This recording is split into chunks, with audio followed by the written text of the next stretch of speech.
Hi నేను Satish. Live updates, promo analysis అన్నింటి గురించి మాట్లాడుకుందాం. అట్లాగే తమ్నైల్లో చెప్పినట్టుగా ఈ నాగమణికంఠ సింపతి గేమ్ ఆడుతున్నాడా, నిజంగా సింపతి కార్డు డైలీ యూజ్ చేసేస్తున్నాడా, లేకపోతే ఏంటి ఫేకేనా ఆయన అనేది కూడా నాకేమనిపించింది చెప్పుకుందాం. అలాగే సోనియా ఈఎంఐ ఆట విషయంలో కూడా ఒక ఒపీనియన్ ఇప్పటికే హౌస్ మేట్స్కి ఆడియన్స్కి ఫామ్ అవుతుంది. ఇవన్నీ హైలైట్ ఉండబోతున్నాయి. ఇప్పటికే నెక్స్ట్ హౌస్లో ఏం జరగబోతుంది, ఏ టీమ్స్ ఎట్లా ఫామ్ అయ్యావని ఒక వీడియో కూడా అప్లోడ్ చేస్తాను, అది కూడా చూడండి. చాలా ఎర్లీగా క్రేజీ అప్డేట్స్ అన్ని మీతో షేర్ చేసుకుంటా. ఇంకా ఏంటంటే ఓటింగ్ విషయంలో కానీ అన్ని ఎప్పటికప్పుడు వీడియోస్ పబ్లిష్ అవుతూ ఉంటాయి కనుక నోటిఫికేషన్ రాకపోయినా ఒకసారి న్యూస్ బోర్డుని సెట్ చేస్తే ఖచ్చితంగా వస్తాయి. అప్డేట్స్ అని ఫస్టే షేర్ చేసుకుంటా. అలాగే లైక్, కామెంట్ అయితే మర్చిపోకండి. మరి మీకేమనిపిస్తుంది హౌస్ మేట్స్ మీద, ఏ హౌస్ మేట్ మీద మీకు ఏ ఒపీనియన్ ఫామ్? ఏదో ఒకటి ఉంటుంది కదా, బాగా ఆడుతున్నారనో, ఆడలేదనో, తెలివి ఎక్కువ ఉందనో, తక్కువైందనో, యాటిట్యూడ్ అనో, ఏదో సంథింగ్ ఉంటుంది కదా, ఫ్రెండ్లీగా ఉన్నారని ఏదో ఒకటి, అసలు కంటెంట్ వస్తుందనో రావట్లేదనో ఆ కామెంట్ కూడా చేయండి. పర్టికులర్గా ఏ కంటెస్టెంట్ మీద ఏ ఒపీనియన్ ఫామ్ అయిందని. అయితే చూసుకుంటే ప్రోమో ప్రకారం వెళ్దాం, లైవ్ అప్డేట్స్కి వెళ్దాం. అభయ్ నవీన్ నేను హౌస్లో ఎవరేం చేసినా చూస్తా, పాయింట్ మాట్లాడుతా అంటున్నాడు కదా. అలాగే నాగమణికంఠ ఉద్దేశించి కూడా అంటాడు ఆయన, ఎమోషనల్గా నువ్వు వీక్గా ఉన్నావు, పర్ఫెక్ట్ అని అన్ఫిట్ అని ఎమోషనల్ పదాలు జారేస్తున్నావు అని చెప్పేసి.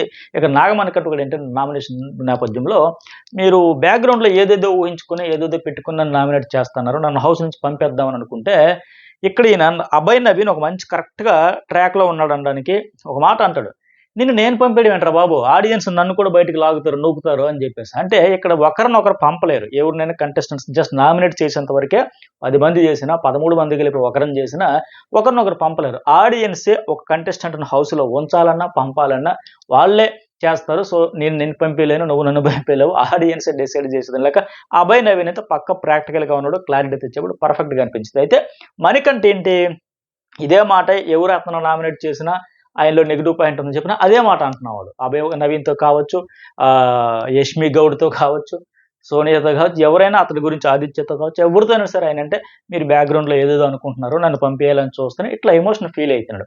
అలాగే ఇంకోటి ఏంటంటే మణికంఠకి సంబంధించి అరవకు ఆ పృథ్వీరాజ్ అండ్ ఇతనికి నామినేషన్ అయ్యేటప్పటికి నేను అరుస్తా అంటే ఇక్కడ ఆయన అంటున్నాడు కదా, నువ్వు సింపతి కార్డు యూజ్ చేస్తాను, కంప్లీట్గా నువ్వు నెగిటివ్ పర్సన్, నువ్వు అన్ఫిట్ ఈ హౌస్కి సెట్ కావని చెప్తుంటే మణికంఠ ఏమంటాడంటే, లేదు నేను ట్రాన్స్పరెంట్గా ఉంటాను, ఉండడానికి ట్రై చేస్తాను లెక్క లైవ్లో కూడా చెబుతాడు. సింపతి అయితే నేనేమంటానంటే ఇతడు సింపతి వాడాలని వాడట్లేదు, ఖచ్చితంగా వాడట్లే. కానీ ఏం చేస్తుంది, ఏం జరుగుతుంది అతడికంటే, మణికంఠకి తను ఏం చేసినా, ఒక టాస్క్ ఆడినా, ఒక మాట ఆడినా, తనని ఎవరైనా నామినేట్ చేసినా, తను ఇంకొకరు నామినేట్ చేసినా, ఒక స్టాండ్ తీసుకున్న ఒక ఒపీనియన్ చెప్పాల్సి వచ్చినా అతనికి బ్యాక్గ్రౌండ్లో ఒక సినిమా రన్ అవుతుంది. అదేంటి అంటే, నేను హౌస్లో ఎక్కువ రోజులు ఉండాలి, సక్సెస్ అవ్వాలి, సాధించాలి, గెలవాలి, ఎక్కువ రోజులు ఉండడమే పెద్ద గెలుపుగా భావిస్తూ ఉన్నాడు ఆయన. ఆ విన్నర్ అయ్యేంత ఆశ లేదు కానీ ఎక్కువ రోజులు ఉండాలని ఫీల్తో ఉన్నాడు, అదే మాట చెప్పాడు. అలాగే తన కూతురు దగ్గర నిరూపించుకోవాలనేది ఒకటి బ్యాక్గ్రౌండ్లో రన్ అవుతూ ఉంది. ఖచ్చితంగా చెప్పాలంటే ఆయన మైండ్ సెట్ ఇప్పుడు ప్రజెంట్ స్టేటస్ ఎట్లా ఉందంటే, చాలా అబ్జర్వేషన్ ఇస్తే నాకు తెలిసిందే, గతాన్ని వర్తమానాన్ని మిక్స్ చేసేసి లింక్ చేసేసి ఫ్యూచర్ గురించి భయపడుతున్నాడు. ఇది 100% ఫ్యాక్ట్. ఆయనైతే ఫేక్ కాదు, ఆయన సింపతి కార్డు కావాలని వాడట్లేదు.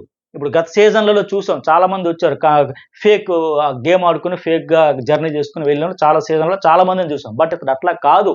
చిన్నప్పుడే తండ్రి చనిపోవడం, అలాగే స్టెప్ ఫాదర్తో ఇన్సల్ట్కి గురి అయినడం, తల్లి చనిపోవడం, తల్లి అంతిమ సంస్కారాలు కూడా డబ్బులు లేకపోతే కట్టే రూపాయి అడుక్కుని చేసిన పదాలు కూడా వాడి అంత ఎమోషనల్ అయిపోయి ఆ గతం అంతా తెచ్చుకొని ఇప్పుడు ఫ్యూచర్ గురించి ఆలోచించుకుంటూ భయపడతా ఉన్నాడు. ఎలాగైనా ఇక్కడ ఎక్కువ రోజులు ఉండాలి, సక్సెస్ అవ్వాలి, ప్రూవ్ చేసుకోవాలి, డబ్బులు సంపాదించుకోవాలి, అన్నీ చేసుకుని కూతురు దగ్గరికి వెళ్ళాలి, సక్సెస్ కావాలన్న ఒత్తిడితో. ఎందుకంటే అతడి గతం అత్యంత విషాదం, వర్తమానం ప్రస్తుతానికి గందరగోళంగా ఉంది, భవిష్యత్తుపై అనుమానంతో, ఆందోళనతో కూడిన భయంతో అలా ఒత్తిడికి గురైపోయి ఎమోషనల్గా బరస్ట్ అయిపోతున్నాడు తప్ప సింపతి కావాలని రావాలని ఆయన చేయట్లా. ఎక్కువగా ఊహించుకుని టెన్షన్ అయిపోతున్నాడు. అదేంటి రాక ఇది ఆపర్చునిటీ వచ్చింది కదా, ఏడాదిన్నర పాటు 4 గోడల మధ్య ఉండిపోయాను కదా, నాకు సోషల్ మీడియాలో కూడా ఫాలోయింగ్ ఉంది కదా, నేను అటెన్షన్ గ్రాబ్ చేయాలనుకుని కోరుకుంటేవారు కదా, ఒకసారి అప్స్ అన్ని చూసా, ఒకసారి డౌన్ పడ్డా, మళ్ళీ డిప్రెషన్లోకి పోయా, వెబ్ సిరీస్ తీసా, మళ్ళీ హిట్ అవుదాం, ప్రూవ్ చేసుకుందాం అన్న నేపథ్యంలో ఈ హౌస్ వచ్చింది, ఈ ఆపర్చునిటీ వచ్చింది. రాగానే 5 చేతులు అయితే పొమ్మన్నారు. తీరా చూస్తే నామినేషన్లు కూడా ఒక్కొక్కరు వేసేస్తున్నారు. నువ్వు సింగిల్గా ఉండిపోతాను, ఎందుకు మింగిల్ అవ్వట్లేదు అని అందరూ దాదాపు అవే కారణాలు చెప్తారంట. దీంతో వెళ్ళిపోతానేమో కనీసం ఒక 5 వారాలైనా ఉండాలని అనుకుంటున్నానని నిఖిల్తో కూడా చెప్పి బాధపడతాడు. 5 వారాలైనా ఉంటే చాలు, సాధిద్దాం అనుకుంటే కనీసం అది కూడా ఉంచేటట్టు లేరు కదని ఎక్కువగా ఊహించుకొని ఎక్కువ భయంతో ఇందాక నేను చెప్పినట్టుగా గతం అత్యంత విషాదకరం. ఆ గతాన్ని గుర్తు చేసుకుంటూ, భవిష్యత్తు ప్రస్తుతానికి లింక్ చేసుకుంటూ, ఈ రెండింటి ఎమోషన్‌తో ఫ్యూచర్ గురించి భయపడతా ఎమోషన్ అవుతున్నాడు తప్ప, వాంటెడ్‌లా అతనేం చేయట్లేదు. సింపతి కోసం ఆ కార్డ్ ఏం వాడట్లే. అంటే ఇంకోటేంటంటే ఇక్కడ ప్రోమో ప్రకారం చూసినా, లైవ్ నామినేషన్ ప్రకారం ప్రేరణ కూడా మణికంఠన్ చేస్తా, "నీ పాస్ట్ చెబితే మేమేం అయిపోమంటే" అక్కడ మణికంఠ అంటాడు కదా, "నేను గ్యామర్‌గా వచ్చి గేమ్ ఆడతాను లెక్క." అవి కూడా అప్రిషియేట్ చేస్తారు. ఓహో! ఇది నీ గేమ్ ప్లాన్ అన్నావు. ఓకే. అప్రిషియేట్ అని చెప్పేసి. బట్ అది గేమ్ ప్లాన్ కాదు. ఆయనకి ప్లాను, స్ట్రాటజీలు అవన్నీ లేవు. కేవలం ఉండాలి అనే తపన. ఆ తపనతో డామినేషన్ ఏమైతుంది? భయం వచ్చేస్తుంది. ఉంచుతారా? బయటికి లాగేస్తారా? బయటికి వెళ్ళిపోమంటారా? అనే ఒత్తిడి వల్ల అట్లా అయితుంది తప్ప అది కాదు. అలాగే లైవ్‌లో కూడా ఈ సోనియా అయితే ఇక్కడ ఈ ప్రేరణ ఇతను నామినేట్ చేసేటప్పుడు కంప్లీట్‌గా బర్స్ట్ అయిపోయాడు. వాళ్ళ మదర్ గురించి, ఆ సిట్యుయేషన్ గురించి చెప్పడంతో హౌస్ మేట్స్ అందరూ పాపం ఏడ్చేసి ఎమోషనల్ అయితే అయిపోయారు. సో, ఇది నువ్వు చెప్పాలి కదా! నువ్వు సింగిల్‌గా ఎక్కడో కూర్చొని ఉండిపోతే, కలవకపోతే ఎట్లా అయ్యిద్ది అని చెప్పేసి కూడా అందరూ ఆల్‌మోస్ట్ బానే చెబుతున్నారు ఆయనకి. ఆ ప్రేరణ కూడా మంచిగా చెప్పింది. "నువ్వెక్కడో కూర్చుంటే నీ గతం నాకు తెలుసా?" అని చెప్పేసి నా గతం మీకు తెలుసా అని ఇలాంటి సందర్భంలో నువ్వు సడెన్‌గా బరస్ట్ అయితే మాకసలు ఫ్యూజులు ఎగిరిపోతున్నాయి. ఇగ అసలు ఇంత సాడా, ఇంత షాకింగ్ ఫ్యాక్ట్స్ అని లెక్క మేమే తట్టుకోలేకపోతున్నాం. సో, మిగతా టైంలో కూడా నువ్వొచ్చి ఇన్వాల్వ్ అయ్యి అది, ఇది అని చెప్పేసి మాట్లాడి కొంచెం ఓపెన్ అయితే నీకే మంచిది కదా! మాకు కూడా తెలుస్తది కదా! నువ్వేంటనేది అని లెక్క ఆమె చెప్పింది. అంటే లైవ్‌లో కూడా ఈ సోనియా గూడా, అట్లాగే ఆదిత్య గూడా మణికంఠకి మంచిగా జెప్పారు. ఆ సోనియా గూడా అంటుంది, "బౌన్స్ బ్యాక్ అవ్వాలి. ఎవరికుండవు అప్స్ అండ్ డౌన్స్ అందరికి ఉంటాయి. నువ్వు ఎక్కువగా ఆలోచించొద్దు. ఆ! ఎక్కువగా దాని గురించి నెక్స్ట్ ఏం చెప్పాలి? ఏం చెయ్యాలి? ఎలా? ఇంత ప్రాక్టీస్ అవసరం లేదంటే ఓవర్ థింకింగ్." ఎగ్జాక్ట్‌గా నిన్న నేను రివ్యూలో అనాలిసిస్‌లో చెప్పా. ఈయన ఓవర్ థింకింగ్ ఎక్కువైపోతుందంటే ఈరోజు అదే పదం వాడతాడండి. నిజంగా నాకు ఓవర్ థింకింగ్ ఎక్కువైపోతుంది. అంటే ఆ అమ్మాయి కూడా మంచిగా జెప్పింది. "నువ్వు డైవర్ట్ చేసుకో. బ్రేక్ తీసుకో.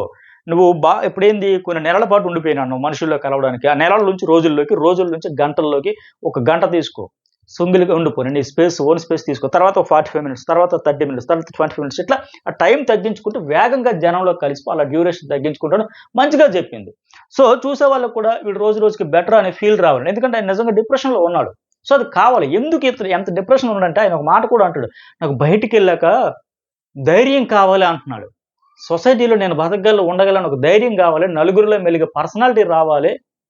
మై వీక్‌నెస్ ఫుల్ నౌ అని జెప్పేసి అంటే అంత ఒత్తిడిలో ఉన్నాడాయన. సో, అందుకోసం లెక్క అంతే తప్ప ఆయన వాంటెడ్‌లీ ఏమైనా సింపతి రావాలని, చెయ్యాలని చెయ్యట్లా. అలాగే ఆదిత్య కూడా ఇతను మనకంట సారీ జెప్తే, ఆదిత్య కూడా జెప్తాడు, "నీ మీద నాకు లవ్ ఉంది. నువ్వైతే ఒంటరిగా ఉండకు. ట్రిగ్గర్ పాయింట్ కనిపిస్తే బయటికెళ్ళి చెప్పు. బిగ్ బాస్ హౌసే కాదు లైఫ్. ఇది చాలా చిన్నది." అంటే, లేదన్నా నాకు ఇది చాలా పెద్దది. అఫ్‌కోర్స్ నీకు పెద్దది కావచ్చు. కానీ నీ ఓవరాల్‌గా నీ జర్నీ, నీ లైఫ్‌లో, నీ కెరియర్‌లో చూస్తే బిగ్ బాస్ జర్నీ అనేది చిన్నది ఒక పార్ట్ ఆఫ్ లైఫ్. కానీ లైఫ్ ఇంతకంటే పెద్దది. అక్కడ నీకు ఎవడు ఒక ఇంచు కూడా ఇవ్వడు. సో, ఈ బిగ్ బాస్ హౌస్ అనేది ఒక గ్రౌండ్ లాంటిది. ఇక్కడ నువ్వు ట్రైనింగ్ జేసుకోవచ్చు, నేర్చుకోవచ్చు. ఎలా ఉండాలి, ఎలా కూడా స్ట్రాంగ్‌గా రాటుదేలాలి తప్ప ఇట్ట డీలా పడిపోకూడదు. ఆయన కూడా మంచిగా చెప్పి, సరే వస్తానని చెప్పేసి ఆయన లేచి వెళ్తుంటే ఆయన చెయ్యి ఇలా తీసుకొని పట్టుకొని, "ప్లీజ్ 2 మినిట్స్ ఉండండి" అని చెప్పేసి ఇలా చేతిలో చేయి పట్టుకొని గట్టిగా అంత ఒత్తిడికి గురవుతున్నాడు అనడానికి, భయపడుతున్నాడు అనడానికి ఉదాహరణ. ఆయన చెయ్యి అలా వదలట్ల పట్టుకుంటే ఆదిత్య కూడా అలా చూసి ఒక క్షణం ఇంత లోలో ఉన్నాడా? ఇంత లో కాన్ఫిడెన్స్‌లో ఉన్నాడనే లెక్క. పైగా ఒక మాట అడుగుతాడు. ఇక్కడ నాకు ఆదిత్య చెప్పిన మాట కూడా చాలా బాగా నచ్చింది. ఏమంటాడంటే ఈయన మణికంఠ, "మీరు నా ఏజ్‌లో ఉండేటప్పుడు తప్పు చేసి ఉంటారు కదా!" అంటే, "నీ ఏజ్‌లో ఏంటి? ఈ ఏజ్‌లో కూడా చేస్తాను. ప్రతిరోజు తప్పులు చేస్తాను. మనుషులు అంటేనే అంతే. తప్పులు ప్రతిరోజు చేస్తా ఉంటారు. అవన్నీ సహజం. అవన్నీ మర్చిపోవాలి. లైఫ్‌ని మరీ సీరియస్‌గా తీసుకోకూడదు. మరీ సిల్లీగా తీసుకోకూడదు. Life take it serious. Life take it also light" అని చెప్పేసి పర్ఫెక్ట్‌గా చెప్పాడాయన పాయింట్. ఒక నది లాంటోడు మనిషి జీవితం అనేది కూడా అని చెప్పేసి ఆ కంపారిజన్ కూడా బాగా చెప్పాడాయన. ఏమంటే నదీ ప్రవాహంలో చూస్తే కొన్ని దగ్గరలో ప్యూర్ వాటర్ ఉంటది. కొన్ని దగ్గర చాలా అందంగా ఉంటది. కొన్ని దగ్గరలో చూస్తే డీప్‌గా ఉంటది. కొన్ని దగ్గరలో చూస్తే పొల్యూటెడ్ వాటర్ ఉంటది. ఇలాగ ఆ ఎమోషన్స్ అన్నీ ఉంటాయి. ఒక నదీ ప్రవాహంలో ఎట్లా అయితే ఇన్ని వేరియేషన్స్ చూస్తామో జర్నీలో, మానవ జీవితంలో కూడా ఉంటాయి. సో, నువ్వు కూడా నీ మీద ఎక్కువ ఎక్స్‌పెక్టేషన్స్ పెట్టుకోకు. ఆ ఎక్కువ ఎక్స్‌పెక్టేషన్స్ పెట్టుకోవడం వల్ల, అమ్మో! ఆ ఎక్స్‌పెక్టేషన్స్‌కి రీచ్ అవుతానో లేదో నాకు ఎమోషన్ ఫీల్ అయ్యి బరస్ట్ అయితాను అని పర్ఫెక్ట్‌గా చెప్పాడాయన. సో, అక్కడ మణికంఠ కూడా అదే అంటాడు. నేను బ్యాలన్స్ మిస్ అవుతున్నా. ఓవర్ థింక్ చేసి నెగెటివ్‌లోకి వెళ్తానా, తప్పు చేసేస్తానా అనలేక నేను నిన్న మొన్న కూడా నేను అందుకే చెప్తా రివ్యూలని చెప్తే మీకు మొత్తం సినారియో ఏంటనేది అర్థమైపోద్ది. ఎగ్జాక్ట్‌గా ఇతడు మైండ్ సెట్ ఎట్టా ఉంది, నేనేదైతే గెస్ చేసానో సైకాలజీ ఎట్లా రన్ అవుతుందని అదే మాట చెప్తున్నా. బ్యాలన్స్ మిస్ అవుతున్నాడు అన్నాం కదా! ఆయన నోటెంబడి కూడా అదే మాటలొచ్చాయి. నేను బ్యాలన్స్ మిస్ అవుతున్నా. ఓవర్ థింక్ చేసేస్తున్నా. తప్పు జరిగిపోద్ది నాకు. సో, ఆటోమేటిక్‌గా ఓవర్ థింకింగ్ వల్ల, ఎమోషన్ వల్ల బ్యాలన్స్ మిస్ కావడం వల్ల వస్తుంది తప్ప ఆయన సింపతి కార్డ్ వాడట్ల.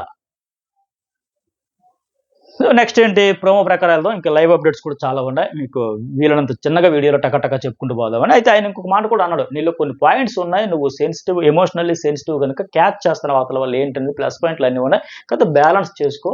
ఆల్రెడీ నువ్వు ఇంతవరకు వచ్చావంటే ఎంతో కొంత సాధించినట్టే కదా అని లెక్క ఆయనైతే మోటివేషన్ చేసి మంచిగా చెప్పాడు. ఇతనికి ఇది కాస్త అవసరం కూడా ఇంకా. నీకు ఇంకా ఇబ్బంది కూడా నా దగ్గరికి వచ్చి మాట్లాడాను.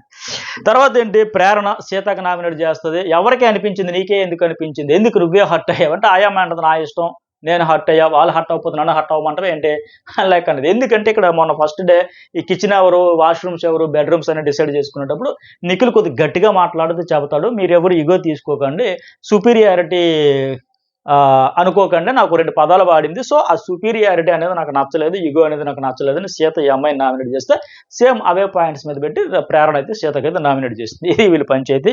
ఆ సుపీరియారిటీ అనే పదం ప్రేరణ వాడలేదంటుంది, నువ్వు వాడేవంటే ఇక్కడ బిగ్ బాస్ తప్ప ఎవరు సుపీరియర్ కాదు అని సీత వెర్షన్. సో వీకెండ్లో ఆ క్లిప్ అడుగుదామని కూడా ఫైనల్గా అలాగైతే కన్క్లూజన్కి వచ్చి వీళ్ళ నామినేషన్ ఇది. అంటే ఇక పృథ్వీ బేబక్క నామినేట్ చేస్తాడు, నువ్వేమో ఇనిషియేట్ తీసుకోవట్లేదు అక్క, రెస్పాన్సిబిలిటీ లేదు అక్క, లెక్క అదే చెప్తున్నా నేను ఇంత బాబు అని చెప్పింది. బట్ బేబక్ అయితే ఓపెన్ కాల. రియల్గా బయట ఉండేటప్పుడు చాలా వీడియోలో చాలా ఫన్, ఫ్రస్ట్రేషన్ అన్నీ ఉండి అన్నీ హైడ్ చేసింది కంప్లీట్గా. ఎంత మొత్తం హైడ్ చేసి లాక్ చేసింది, లాకర్లో పెట్టేసింది. మంచి ఆపర్చునిటీ వదులుకుంటుంది ఆవిడ. ఓపెన్ అయ్యి ఫ్రీగా చిల్ అయినట్టుగా మాట్లాడితే ఆవిడ నేచురల్ స్టైల్లో ఫ్లోలో మాట్లాడితే బాగుండేది. తర్వాత ఆదిత్య లాజిక్తో మాట్లాడాలంటున్నాడు కదా, ఎవరి కోసం అంటే పృథ్వీ నామినేట్ చేసినప్పుడు అన్నాడు. ఎందుకంటే అవతల అమ్మాయిలు ఉండేటప్పుడు మరింత జాగ్రత్తగా ఉండాలి, ఫైర్ అవ్వకూడదు. ఎందుకంటే బేబక్క మీద అన్నాడు ఆయన, బుర్ర పెట్టి వాడండి, కప్పు కాఫీ కోసం, అరకప్పు కాఫీ కోసం నామినేట్ అని బుర్ర పెట్టి వాడండి. దానికి అఫ్కోర్స్ ఆయన తర్వాత సారీ చెప్పాడు, క్షమించు సారీ బేబక్క అని. బట్ అందుకోసం అయితే ఈయన చెప్పాడు, ఆయన కూడా ఎగ్రీ అయిపోయాడు, ఇంకేం అనలా. అలాగే విష్ణుప్రియ కూడా సోనియాకి నేను హర్ట్ అయ్యాను అని అంటుంది కదా. ఎందుకు ఈవిడ హర్ట్ అయ్యిందంటే బేబక్కకి రెస్పాన్సిబిలిటీ లేదు, ఒక పప్పు కోసం ఆవిడ అంత కష్టపడి వంట చేసి ఇవన్నీ చేస్తే నువ్వు మాత్రం సింపుల్గా తీసి పడేసిన లెక్క అనడంతో ఆవిడ చెప్పింది. సరే పాయింట్ చెప్పు, ఎందుకు హర్ట్ అయ్యావు, ఆవిడ చేసిందా, రెస్పాన్సిబిలిటీ తీసుకోలేదు కదా, మరొక వర్క్ చేస్తానని రెస్పాన్సిబిలిటీ తీసుకునేటప్పుడు దాన్ని ఇంప్లిమెంట్ చేయాలి కదా. అవి ఆ క్యాపబిలిటీ లేనప్పుడు ఎందుకు అగ్రీ అవ్వాలి, మళ్ళీ ఈవిడ్ని లాక్ చేసింది ఎవరిని, ఈ విష్ణుప్రియని. విష్ణుప్రియకి పాయింట్లు తట్టట్లేదు, తట్టిన ప్రజెంట్ చేయలేకపోతుంది, ప్రాపర్ వేలో గట్టిగా ఆర్గ్యుమెంట్ చేయలేకపోతుంది. ఆవిడ ఏవైతే పాయింట్లు మళ్ళీ తీసిందో అదే పాయింట్లు బట్టి ఈ అమ్మాయి మళ్ళీ సోనియా లాక్ చేసింది ఆమెని. ఇంకా నువ్వు కబుర్లు చెప్పక అది ఇదని లేగొద్దు, రా పాయింట్కి రా ఏం చెప్పాలనుకుంటావు చెప్పు, ఎందుకు చేసావు చెప్పు అంటే ఇంకో పాయింట్ చెప్పిందా.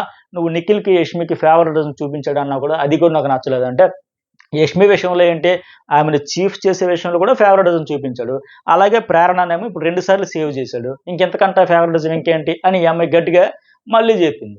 దాంతో నిఖిల్ విష్ణుప్రియ ఇంకేం అనలేని పరిస్థితి. అయితే నిఖిల్ మాత్రం ఈ విషయంలో ఈ అమ్మాయి ఏంటి మాట్లాడితే సోనియా గ్రూప్ అన్నిటి పోర్ట్రే చేస్తుంది, నన్ను బదనాం చేసేస్తుంది అని లెక్క ఆయన భయపడతా ఉన్నాడు, అలర్ట్ అయ్యాడు. ఇది ఆదిలోనే హంసపాదం, ఆదిలోనే తుంచేయాలి, మొక్క ఉన్నప్పుడు వంచేయాలి, తెంచేయాలి, లేకపోతే ఇదే రేపు పొద్దున గ్రూప్ గేమ్ అనేది బాగా పోర్ట్రేట్ అయిపోతే బిస్కెట్ అయిపోతామన్న క్లారిటీ నిఖిల్కి ఉంది. అందుకే ఆయన కూడా మీరు లైవ్ గమనిస్తే ప్రేరణతో యష్మితో అసలు మాట్లాడడానికి కూడా భయపడుతున్నాడు, దూరంగా తిరుగుతున్నాడు, సోనియాతోనే మాట్లాడుతున్నాడు, సోనియాకి సారీ చెప్పాడు. అఫ్కోర్స్ నేను నబీల్కి ఇచ్చి ఉండాల్సింది నిజమే, ఒక రాంగ్ డెసిషన్ తీసుకున్నా, సారీ నువ్వు చెప్పిన పాయింట్లు కరెక్ట్ అని బతిమలాడుకోవడం కూడా చేస్తున్నావు, నువ్వు కరెక్టే బాగా డిఫెండ్ చేసుకుంటున్నావు, నబీల్నే నేను సేవ్ చేయాల్సింది అంటే చీఫ్ చేయాల్సిందని చెప్పడమే కాదు, నబీల్ని కూడా నామినేట్లలో సేవ్ చేశాడు. ఆ విషయం కూడా ఆ నయనిక అండ్ యష్మి కూడా అనుకున్నారు, మనమే వెళ్ళి కత్తి తీసి పోటు పొడిస్తాను, నామినేట్ చేస్తాను, బట్ నిఖిల్ ఎందుకు తీసుకోవట్లేదు, ఇనిషియేటివ్ తీసుకోవట్లేదు అంటే ఆయనకి స్ట్రాటజీ అయ్యి ఉంటుంది, గేమ్ ఆడుతున్నాడు, తను ఎప్పుడు ఎవరిని నామినేట్ చేయాలి, ఎవరిని సేవ్ చేయాలని నేను చెప్పాను. ఎగ్జాక్ట్గా అదే చేశాడు ఆయన. సోనియాని సేవ్ చేశాడు, నబీల్ కూడా సేవ్ చేశాడు. అంటే అక్కడ జరిగిన మిస్టేక్ని ఇక్కడ కవర్ చేసుకున్నాడు. అందుకే చెప్పాడు ఆయనకి, సోనియా కూడా నేను ఏమది అప్రిషియేట్ చేస్తూ, నువ్వు నన్ను టార్గెట్ చేయక నాదే మిస్టేక్, నబీల్లే చేయాల్సిందని ఇక్కడ రీపే చేసుకునే ప్రయత్నం కూడా చేస్తాను. అయితే ఇక్కడ నిఖిల్ అంటాడు కదా, ఇది నేషనల్ టీవీలో అంత మాట అన్నప్పుడు పదాలు వాడేటప్పుడు కొద్దిగా ప్రాపర్లీ చూసుకొని లేక అది లైవ్లో కూడా చూపలే. బహుశా ఈ సోనియా గురించి కావచ్చు, లేదా ఆ అమ్మాయి గురించి అని అనుకుంటున్నా, కాదు అంటే ఒకవేళ మణికంఠ గురించి అని కావచ్చు అనుకుంటే మొత్తానికి చూద్దాం ఈరోజు ఎపిసోడ్లో అయితే చూపిస్తారు కదా. అంటే ఆయన భయం ఏంటంటే నేను అది టీమ్ లీడర్లుగా గ్యాంగ్ లీడర్లుగా గ్రూప్ మెయింటైన్ చేసినట్టు గట్ట పోట్రే అవుతుందమ్మా, ఆయన భయం, ఆయన ఇంటెన్షన్. అయితే మణికంఠ లేదా సోనియా గురించి ఆ పదం వాడి ఉంటాడు, మరి లైవ్లో చూపలే, ఎపిసోడ్లో చూద్దాం. అయితే నేను చెప్పినట్టు స్టార్టింగ్ మణికంఠ అయితే మాత్రం ఫేక్ ఆడట్లే, ఆ సింపతి కోసం ఏడట్లే, కానీ అది ఉంది. అయితే ఇంకోటి ఏంటి, సోనియా గురించి కూడా చెప్పాలి కదా. ఈ అమ్మాయికి అన్నీ బాగున్నాయి, పాయింట్లు పట్టుకుంటుంది. నైట్ చాలాసేపు నేను ఒక స్పెషల్ వీడియో కూడా వేసా. ఈ నిఖిల్తో మాట్లాడేటప్పుడు కూడా ఆయన ఒక ఎత్తు వేస్తే ఎత్తుకు పై ఎత్తులు వేసుకుంటూ చాలా తెలివిగా మాట్లాడుతూ ఉంది.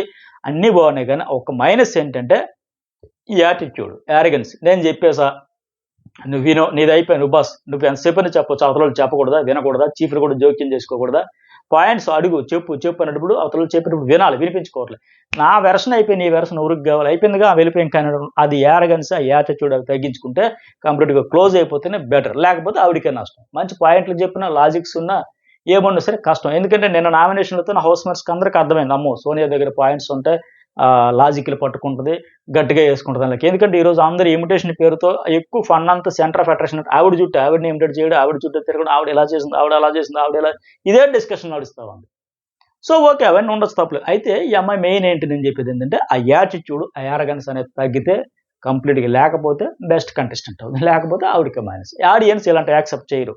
సో ఇవి promo and live updates. Next ఈ ముగ్గురికి నేను ఇన్స్టాలో కూడా పెట్టిన 3 టీమ్స్ ఉంటాయి, 3 టీంలు ఎలా టాస్క్లు ఆడతారు ఏంటంటే, నెక్స్ట్ ప్రైజ్ మనీకి దీనికి సంబంధించి నెక్స్ట్ చీఫ్ల కోసం అయినా కూడా చాలా హైలైట్స్ ఉంటాయి.